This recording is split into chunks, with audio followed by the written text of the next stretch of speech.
Hello, welcome to this week's edition of MMA News.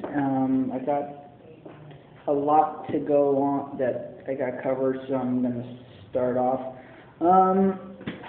This last Saturday was UFC 103 with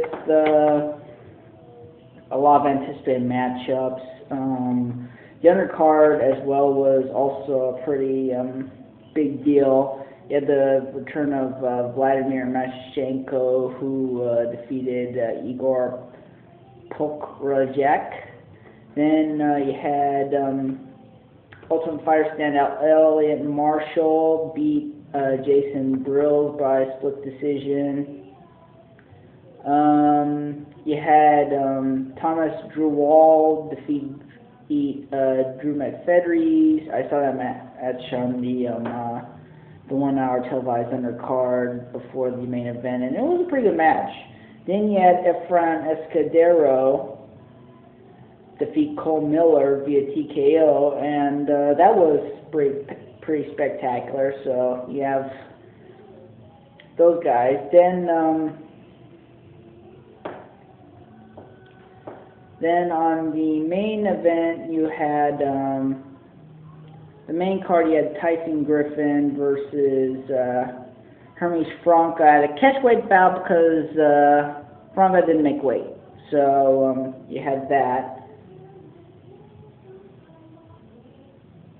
Then you had Josh Koscheck take out Frank Trigg, and initial reports are saying that Trigg may be done in the UFC, and as a result, Trigg is saying he's probably going to retire. Then another welterweight match, you had Martin Kampmann taking on UFC newcomer Paul Daly, who was part of the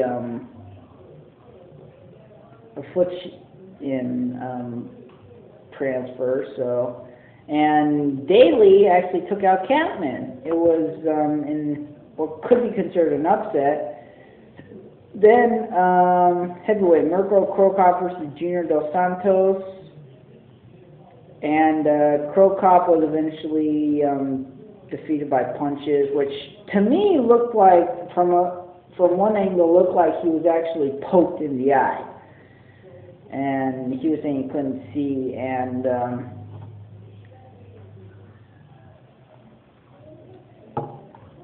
I personally don't think he was done with that match. People are saying that he's possibly done. My opinion, though, is that he should probably consider moving down to light heavyweight like Randy Couture is. He's within that cutting distance, but he's never done that before, so we're just got to wait and see. Then the main event, Rich Franklin versus Vitor Belfort. Belfort knocked out Franklin. He first got him wobbly with a punch to the temple, and then he knocked him out with a punch to the chin, and it was over. So reports are saying that Dana White's trying to get Belfort against Anderson Silva, but you also have two contenders who want rematches with Silva, Dan Henderson and Nate Marquardt. And Silva's not thrilled with going against either of them. But we'll just have to wait and see how that goes.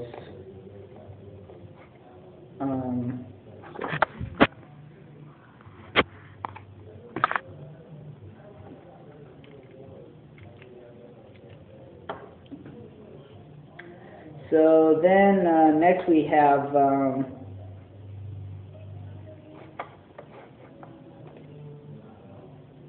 so for this week, we actually had an event go on today.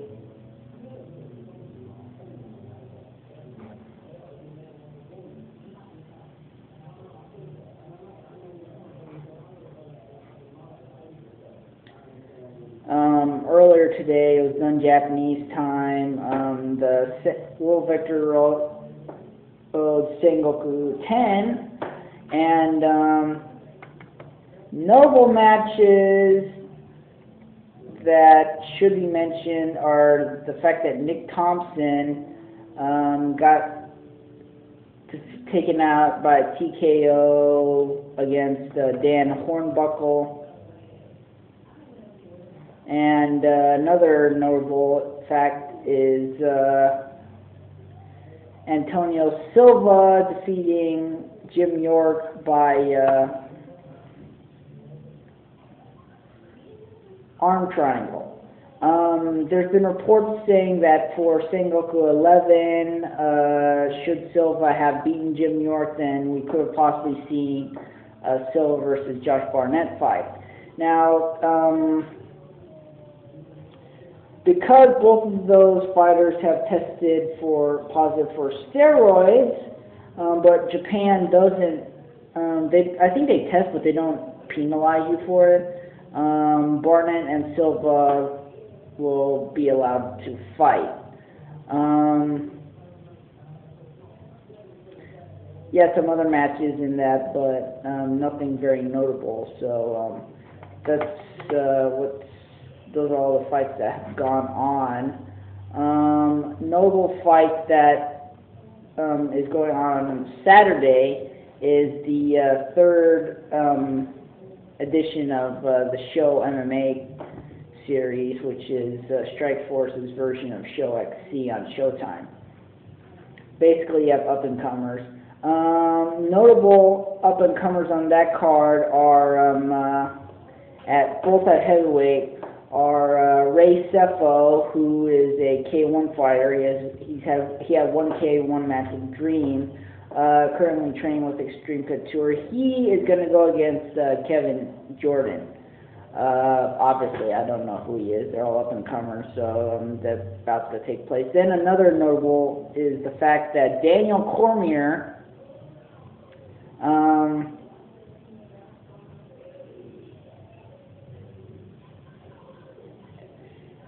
who's a former two-time Olympian, he's going to be fighting Gary Frazier. They're both going to be on the on the main televised card, so that should be a good fight. Also have other up-and-comers who, can help deepen the Strikeforce roster.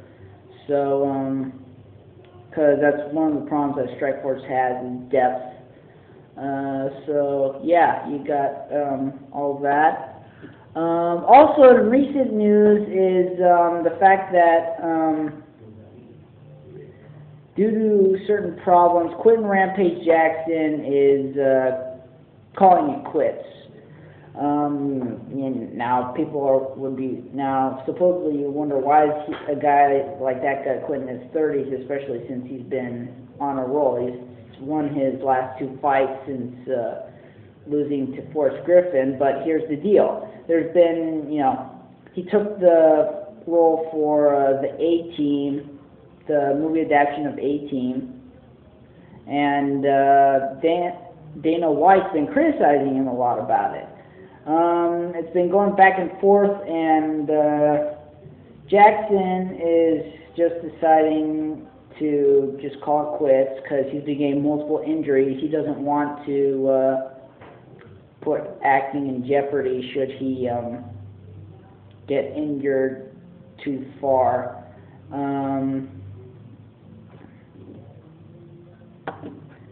That's basically his view on things. He's got he's more worried about, he's got family, he's got kids, he's got to worry about that. So he's gonna put fighting aside, focus on family, focus on acting. He's not at all bashing the UFC, but he doesn't feel that they or Dana White have the best interests at heart anymore. I don't know. Maybe at some point, the UFC may release him, and he may eventually decide to, he could decide to come back, or he may go to somewhere like Strikeforce or something like that. But yeah, that's that. And so thanks for watching. I'll see you next week.